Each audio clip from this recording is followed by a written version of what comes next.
नमस्कार दोस्तों, मेरा नाम है विजय कुमार गिरी और मैं आप लोगों का एक बार फिर से स्वागत करता हूं अपने यूट्यूब चैनल जिसका नाम है सुगा क्लासेस फॉर एग्रीकल्चर। दोस्तों, आज हम सब लोग इंस्टेंट हार्टिकल्चर में वेजिटेबल क्रॉप का 25वां लेक्चर पढ़ने वाले हैं, जिसमें आज हम लोग पढ़ेंगे cultivation of tuber crops.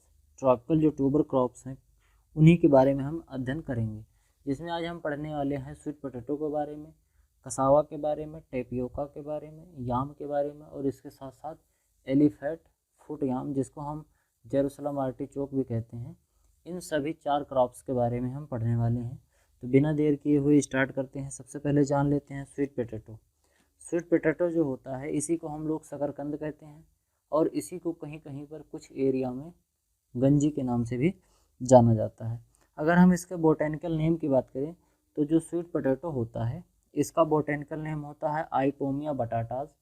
Ipomoea batatas जो होता है ये स्वीट पोटैटो का जो है बोटेनिकल नेम होता है। अगर हम फैमिली की बात करें तो कॉन्वोल्वुलेसी इसकी फैमिली होती है।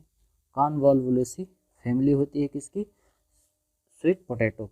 उसके बाद अगर हम ओरिजिन प्लेस की बात करें तो साउथ अमेरिका इसका ओरिजिन प्लेस माना जाता है। जो स्वीट पोटैटो है इसका ओरिजिन प्लेस साउथ अमेरिका माना जाता है। India is the largest producer in south east Asia and 5th largest in the world.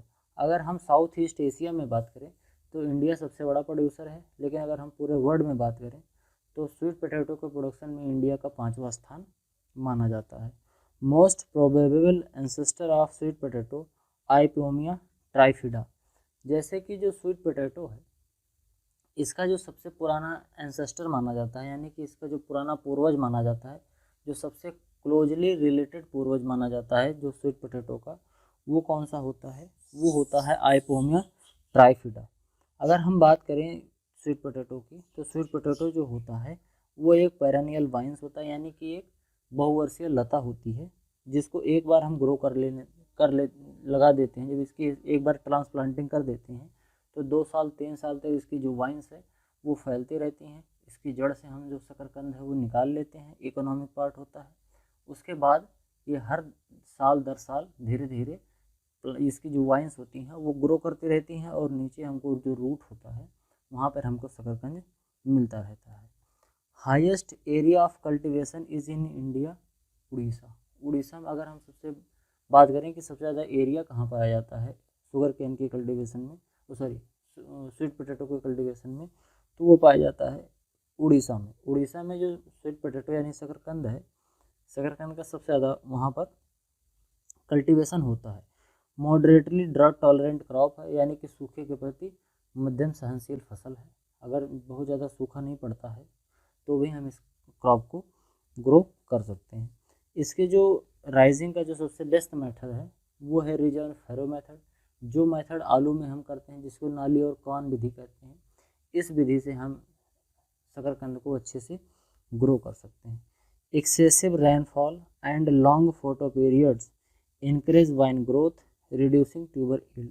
कह रहा है कि अगर जहाँ पर हम शकरकंद की खेती कर रहे हैं अगर उस एरिया में ज़्यादा रेनफॉल यानी कि ज़्यादा पानी की बरसात हो जाती है और अगर दिन भर में फोटो पीरियड यानी कि सूर्य की रोशनी ज़्यादा टाइम तक रहती है तो इससे जो वाइन की ग्रोथ है ये बढ़ जाती है, यानी कि जो वेजिटेटिव ग्रोथ है शकरकंद का वो ज़्यादा हो जाता है। जबकि अगर हम ट्यूबर की यील्ड की बात करें, जिसको हम बाज़ार में बेचते हैं या जिसको हम कंज्यूम करते हैं, खाते हैं, उसका जो प्रोडक्शन है वो घट जाता है, यानी कि वेजिटेटिव ग्रोथ ज़्यादा होगी और इकोनॉमिक ग्रोथ जो होती है वो कम होगी।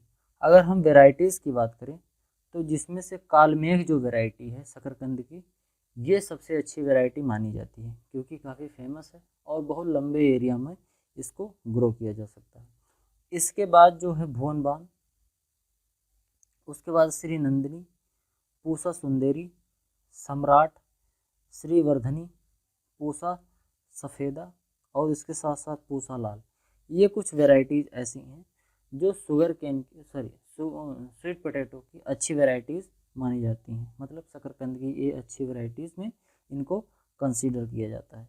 उसके साथ साथ अगर हम बात करें तो चाइना जो है वो फर्स्ट रैंक है in the area and production of sweet potato. अगर स्वीट पोटैटो को प्रोडक्शन और एरिया की बात करें तो चाइना दुनिया में पहले स्थान पर आता है। ये प्रोडक्शन भी ज़्यादा करता है और इसका कल्टीवेशन एरिया भी पूरी दुनिया में सबसे ज़्यादा है। अगर हम एंथेसिस की बात करें, एंथेसिस का मतलब होता है फूल खिलना।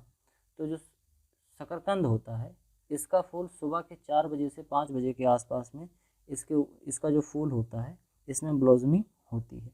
अगर कुछ नई वेराइटीज़ की बात करें, जो शकरकंद की जो कुछ नई वेराइटीज़ डेवलप की गई हैं, तो उसमें श्री अरुण और श्री वरुण, ये 2 वैरायटीज़ जो हैं, श्री अरुण एंड श्री वरुण, ये 2 वैरायटीज़ जो हैं वो न्यूली रिलीज्ड वैरायटी हैं स्वीट पोटैटो की।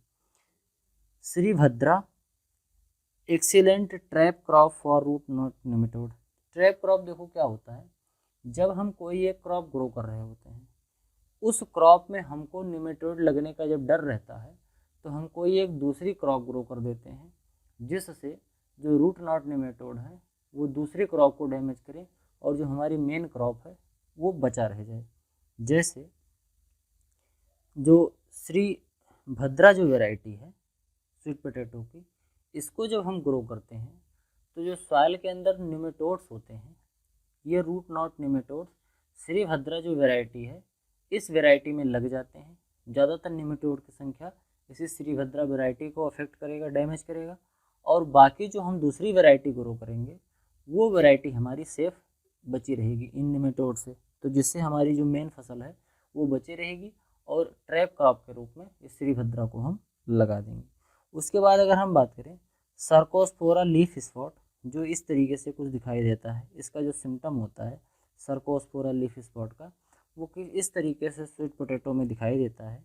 ये जो सबसे पहले रिपोर्ट किया गया था, जब सबसे पहले इसके बारे में जानकारी मिली थी, वो जानकारी मिली थी अफ्रीका में। अफ्रीका एक कॉन्टिनेंट है, उसी कॉन्टिनेंट में ये सर्कोस्पोरा लीफ स्पॉट जो है स्वीट पोटैटो की, ये सबसे पहले वहीं पता चला था। उसके बाद अगर हम प्रोपोगेशन की बात करें तो लगभग 4000 कटिंग जिसकी वाइन होती है, यानी इसकी जो लताएं होती हैं, इन्हीं लताओं को प्रोपोगेशन मटेरियल के रूप में यूज किया जाता है। ठीक, अगर हमारे पास 4000 वाइन्स की कटिंग है तो इसकी मदद से हम 1 हेक्टेयर जो प्लांटेशन है वो आराम से कर सकते हैं। उसके बाद जो दूसरी क्रॉप है वो क्रॉप का नाम है कसावा या टैपियोका। ठीक, इसको इस तरीके से देखा जाता है, दिखाई कुछ इस तरीके से पड़ता है। ये एक पेरेनियल हर्बेसियस नेचर का प्लांट होता है। इसी से जो साबूदाना बनाते हैं, जो व्रत के समय पर लोग खाते हैं, तो साबूदाना जो बनाया जाता है वो कसावा या टैपियोका से ही बनाया जाता है। अगर इसके बोटेनिकल नेम की बात करें तो मैनीहॉट एस्कुलेंटा जो होता है, ये टैपियोका का बोटेनिकल नेम होता है। यहाँ पर जो ए है ये दिख नहीं रहा है, टी के बाद ए ओवरलैपिंग हो गया है, थोड़ा सा ध्यान दे दीजिएगा। तो जो बोटेनिकल नेम होता है कसावा का वो होता है मैनीहॉट एस्कुलेंटा। अगर हम फैमिली की बात करें तो यूफोरबिएसी फैमिली जो होती है कसावा की, ये मानी जाती है। अगर हम ओरिजिन प्लेस की बात करें कि कसावा का ओरिजिन प्लेस क्या है, तो ये ब्राज़ील माना जाता है। Highest area of cultivation in Kerala state. अगर हम कसावा की बात करें कि सबसे ज़्यादा कल्टीवेशन किस स्टेट में होता है, तो आपका जो केरला स्टेट है वो ऐसा स्टेट है जहाँ पर कसावा की कल्टीवेशन सबसे ज़्यादा एरिया में की जाती है। कसावा का जो प्लांट है ये intermediate C3 and C4 plant है, मतलब इसको C3 प्लांट में भी कंसीडर करते हैं और C4 प्लांट में भी इसको कंसीडर करते हैं। किसको? कसावा को, मतलब टैपियोका को। समझ गए बात? इसके बाद major starchy root crop of tropics, यानी कि ट्रॉपिकल क्रॉप। यह जो कसावा होता है ये एक स्टार्च क्रॉप होता है जिसके रूट में स्टार्च काफ़ी मात्रा में पाया जाता है, और एक ट्रॉपिकल क्रॉप होता है, मतलब ट्रॉपिकल रीजन में ग्रो की जाने वाली जो सबसे ज़्यादा स्टार्ची रूट क्रॉप है वो कौन सी है?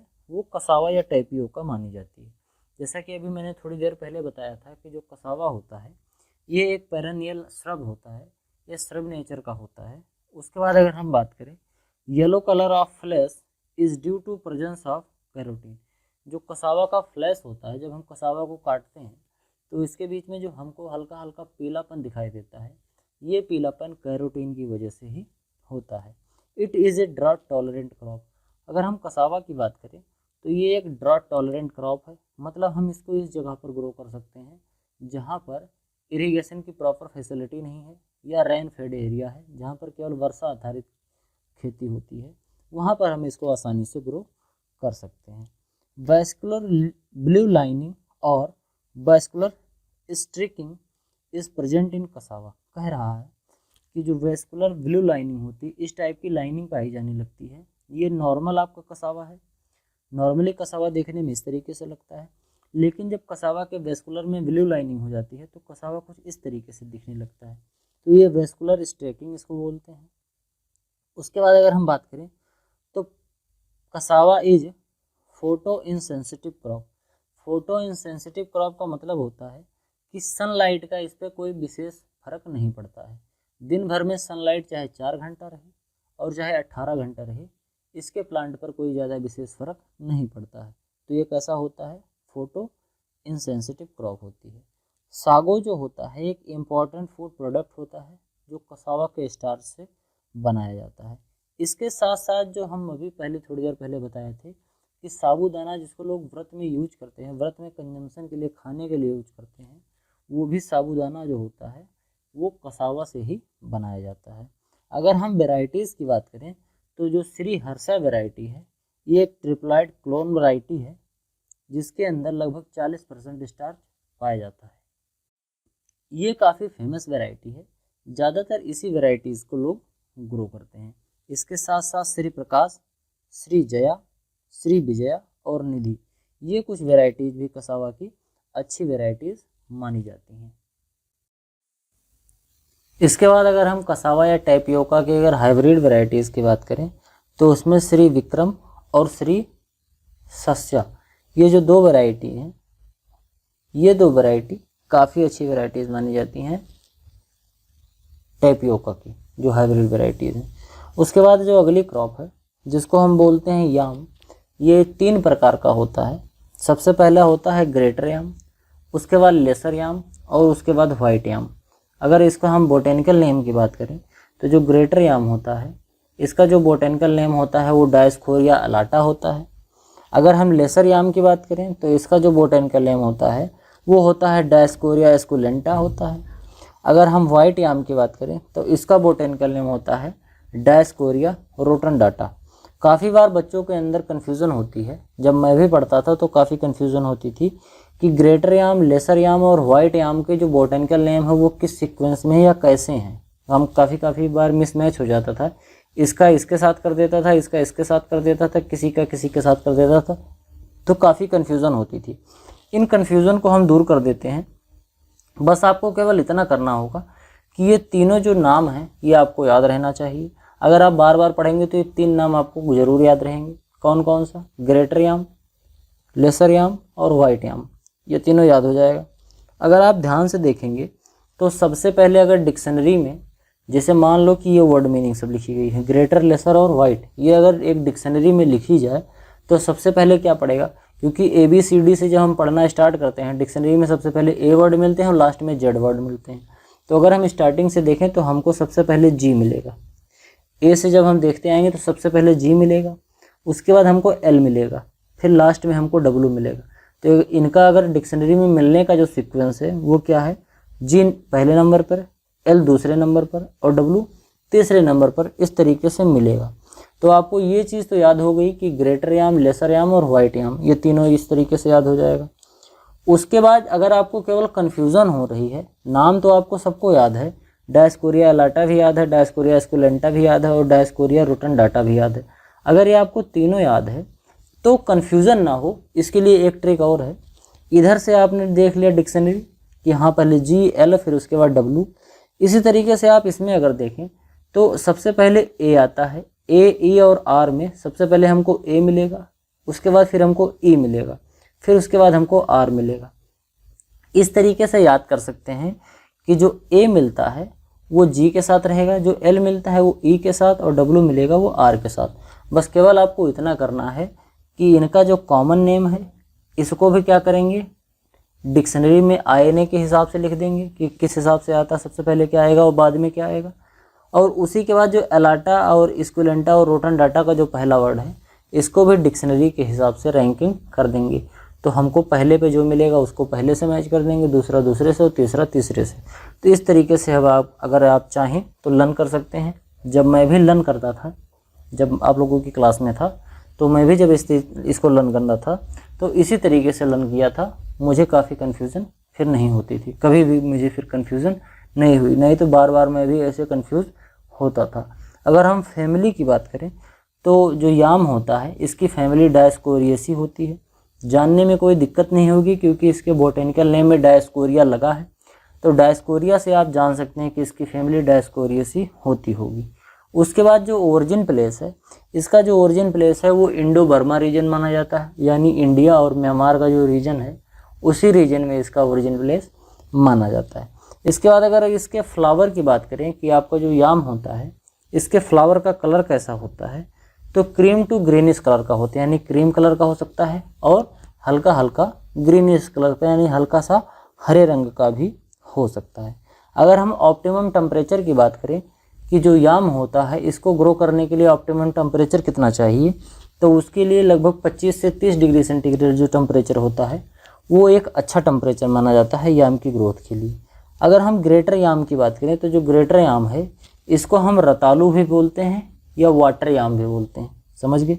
ग्रेटर याम को हम रतालू या वाटर याम के नाम से भी जानते हैं।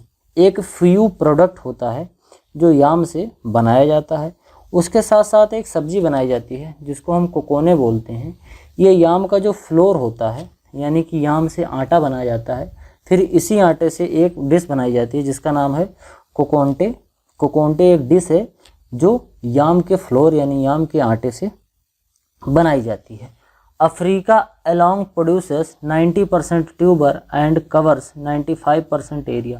पूरी दुनिया में जितना भी याम प्रोड्यूस किया जाता है उसमें से लगभग 90% जो याम होता है वो अफ्रीका में प्रोड्यूस होता है, और जितने एरिया में कल्टीवेशन होता है उसमें लगभग 95% एरिया केवल अफ्रीका में ही पाई जाती है। अगर हम चाइनीज़ याम की बात करें तो आपको जो लेसर याम होता है इसको हम चाइनीज़ याम भी कहते हैं। लेसर याम की एक खासियत होती है कि इसका जो मैच्योरिटी पीरियड है बाकी दोनों यामों से कम होती है। बाकी दोनों याम मतलब वाइट याम और ग्रेटर याम से कम होती है, ठीक। लेसर याम जल्दी से मैच्योर हो जाता है। इसके साथ अगर हम बात करें तो जो ग्रेटर याम होता है इसमें एक वैरायटी है श्री शिल्पा, जो फर्स्ट हाइब्रिड वैरायटी मानी जाती है ग्रेटर याम की। ये काफ़ी इंपॉर्टेंट वैरायटी है। उसके बाद अगर हम लेसर याम की बात करें तो श्री लत्था, श्री काला, कोंकण कंचन, ये काफ़ी अच्छी वैरायटी लेसर याम की मानी जाती है। उसके बाद अगर हम वाइट याम की वैरायटीज़ की बात करें तो श्री शुभ्रा, श्री प्रिया और श्री धन्या, ये कुछ ऐसी वैरायटीज़ हैं जो वाइट याम की वैरायटीज़ मानी जाती हैं। अगर हम लेसर याम की बात करें तो ये बाकी याम से स्वीटर भी होता है, यानी कि मीठा भी होता है। एक तो सबसे पहली बात कि जो लेसर याम होता है, लेसर में वर्ड लगा है लेस, यानी कि इसको मैच्योरिटी में लेस टाइम लगता है। सबसे पहले ये मैच्योर भी हो जाता है। अगर जल्दी मैच्योर हो जाएगा, कम टाइम लगेगा तो मतलब जल्दी मैच्योर हो जाएगा। तो लेसर याम लेस टाइम में मैच्योर हो जाता है। इसके साथ साथ इसके अंदर जो स्वीटनेस होती है वो भी ज़्यादा होती है। मतलब एक तो जल्दी से पक भी जाएगा, मैच्योर भी हो जाएगा और मीठा भी होता है बाकी दोनों याम से। फिर उसके बाद जो चौथी ट्यूबर क्रॉप है एलिफेंट फुट याम या अमार्फोफिलस, ठीक। इसको क्या बोलते हैं? इसको बोलते हैं एलिफेंट फुट याम या फुट याम भी लोग कहते हैं। उसके साथ साथ इसको एमार्फोफिलस भी बोलते हैं। इसी को हाथी चोक भी कहा जाता है, ठीक। गांव में कहीं कहीं पर इसको कान कहा जाता है। दिवाली के समय में इसका भरता बनाया जाता है, चोखा बनाया जाता है और खाया जाता है। यूपी बिहार वाले एरियाज़ में ज़्यादा ये फेमस होता है दिवाली पर खाए जाने के लिए। अगर हम बोटेनिकल नेम की बात करें तो एमार्फोफिलस कैमोपिनुलेटस, ठीक। एक बार फिर से सुन लेते हैं। इसका जो बोटेनिकल नेम होता है वो होता है एमार्फोफिलस कैमोपिनुलेटस। ये होता है हाथी चोक का या एलिफेंट फुट याम का बोटेनिकल नेम। अगर हम फैमिली की बात करें तो फुट याम की जो फैमिली होती है वो एरिकेसी फैमिली से बिलोंग करता है। ये एक ब्लड प्योरीफायर होता है, यानी कि अगर हम इसको कंज्यूम करते हैं तो इसको खाने से हमारा जो ब्लड है वो प्योरीफाई होता है। अगर हम वैरायटी की बात करें तो इसमें जो एक गजेंद्र वैरायटी है जो एनडी से निकाली गई है, Narendra Dev university of agriculture and technology Kumarganj Ayodhya से निकाली गई वैरायटी है। ये वैरायटी काफ़ी अच्छी वैरायटी मानी जाती है। किसकी वैरायटी है? एलिफेंट फुट याम की वैरायटी है। अगर हम प्रोपोगेशन की बात करें तो आपकी जो ये ट्यूबर है, जो एलिफेंट फुट याम का ट्यूबर होता है, इसी के ट्यूबर से प्रोपोगेशन होता है। अब जब प्रोपोगेशन हम कर देते हैं तो फिर धीरे धीरे जब वो प्लांट पूरा एक ग्रो हो जाता है, फिर उसके प्लांट का जो रूट होता है, वही रूट में फिर से हमको जो फुट याम है वो मिलता है। ठीक, फिर उसको हम खोद के निकाल लेते हैं। हार्वेस्टिंग जो होता है वो 7 to 8 डे आफ्टर प्लांटिंग होता है। प्लांटिंग के 7 से 8 महीने में, सॉरी मंथ में, डेज हमने बोल दिया, लगभग 7 से 8 महीने में इसकी हार्वेस्टिंग करी जाती है। वैसे इसकी हार्वेस्टिंग अगर रूरल एरिया में देखें तो जो लोग कमर्शियल पर्पस के लिए नहीं ग्रो कर सकते करते हैं, ये 2 साल 3 साल और लगभग 1.5 साल बाद इसकी हार्वेस्टिंग करते हैं। लेकिन चूंकि ये इकोनॉमिक नहीं होता है, हमारा जो प्रोडक्शन होता है, टाइम और प्रोडक्शन वो काफ़ी वेरी हो जाता है। मतलब 2 साल में, जैसे मान लो 1 साल में तुमको 2 किलो मिल गया और 3 साल में अगर हमको 2.5 किलो मिल रहा है, तो हम ध्यान से देखें तो हमारा घाटा है, क्योंकि 1-1 किलो हम 3 किलो तो पैदा कर सकते हैं 3 साल में, जबकि अगर एक ही बार हार्वेस्टिंग करते हैं तो हमको 2.5 किलो आसपास में मिलेगा। तो इस तरीके से देखा जाता है कि अगर 7 से 8 महीने में आप हार्वेस्टिंग कर ले रहे हैं एलिफेंट फुट याम की, तो आपका जो इकोनॉमिक प्रोडक्शन होगा वो सबसे ज़्यादा होगा, मतलब जो आपका प्रॉफिट है वो सबसे ज़्यादा होगा। इसके बाद अगर हम बात करें तो paste of this yam is use to reduce pain. इस याम का जो पेस्ट होता है, इसका पेस्ट पेन को रिड्यूस करने में, दर्द को रिड्यूस करने में भी यूज़ किया जाता है। जैसे मान लो कि आपकी बॉडी में कहीं चोट लग गया, मांसपेशियों में कहीं दर्द हो रहा है, चोट लग गई है, तो इसमें हम क्या करेंगे कि जो ये एलिफेंट फुट याम होता है, इसका एक अच्छा सा पेस्ट बनाएंगे और पेस्ट बनाकर फिर वहाँ पर लेप लगा देंगे। ठीक, लेप लगाने से क्या होता है कि जो दर्द है उसमें काफ़ी राहत मिलती है। तो आई होप आपको ये वीडियो सब पसंद आया होगा। 4 क्रॉप आपकी ट्यूबर थी जो ख़त्म हुई। अगर आपको वीडियो पसंद आया हो तो लाइक करें, चैनल पर नए हैं तो सब्सक्राइब करें। मिलते हैं किसी अन्य वीडियो में, तब तक के लिए इजाज़त दीजिए। धन्यवाद।